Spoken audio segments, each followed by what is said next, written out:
ಒಂದು ಸಿದ್ಧಾಂತ ಇಟ್ಕೊಂಡು ಬದುಕ್ತಿರೋಂಥ ಒಬ್ಳು ಮಹಿಳೆದೇ ಕತೆ ಹೇಳಕ್ ಹೊರಟಿದ್ದೀವಿ ನಾವು. ಅದರಲ್ಲಿ ಅವಳು ಏನು ಫ್ಯೂಚರ್ಗೆ ಏನು ತೊಂದರೆ ಆಗುತ್ತೆ ಅನ್ನೋದನ್ನ ಒಂದು 10 ವರ್ಷದಿಂದನೇ ಹೇಳಿರ್ತಾಳೆ.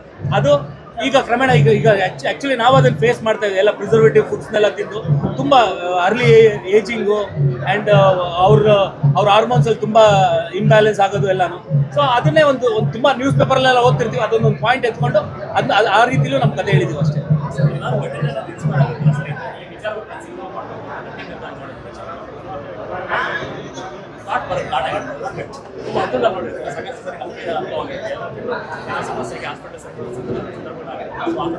ಸರ್, ಫುಡ್ ಮಾಫಿಯಾ ಬಗ್ಗೆ ಸಿನಿಮಾ ಮಾಡಿಲ್ಲ. ಅದ್ರದ್ದೊಂದು ಅಂಶ ಅಂದ್ರೆ ನಂದು ಎಂಟರ್ಟೈನಿಂಗ್ ಆಗಿ ಕತೆ ಹೇಳೋದ್ರಲ್ಲಿ ಅದನ್ನು ಒಂದು ಪಾಯಿಂಟ್ ಟಚ್ ಮಾಡಿದ್ದೀನಿ ಅಷ್ಟೇ. ಅದ್ರ ಮೇಲೆ ನಾನು ಕಥೆನ ತಗೊಂಡೋಗಿ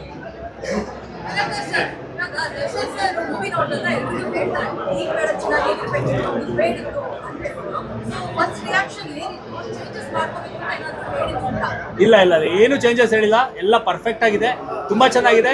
ಆ್ಯಂಡ್ ವಿರಾಟ್ಗೆ ಮತ್ತೆ ಸಂಜನನ್ ಬಗ್ಗೆ ತುಂಬಾ ಅಪ್ರಿಷಿಯೇಟ್ ಮಾಡ್ದ. ಇಬ್ರು ತುಂಬಾ ಚೆನ್ನಾಗಿ ಕಾಣ್ತಾರೆ. ಆ್ಯಂಡ್ ಸ್ಪೆಷಲಿ ರಘು ಬಂದ್ಮೇಲಿಂದ ರಘುನ್ ತುಂಬಾ ಚೆನ್ನಾಗಿ ಯೂಸ್ ಮಾಡಿದ್ಯಾ. ಆ್ಯಂಡ್ ರಘುನ ಬೇರೆ ಆ್ಯಂಗಲ್ ಅಲ್ಲಿ ತೋರಿಸಿದ ನೀನು ತುಂಬಾ ಖುಷಿ ಪಟ್ಟ ದರ್ಶನ್. ರಘು ರೀ ರೆಕಾರ್ಡಿಂಗ್ ಸಿಕ್ಕಾಪಟ್ಟೆ ಇಷ್ಟ ಆಯ್ತು ದರ್ಶನ್ಗೆ.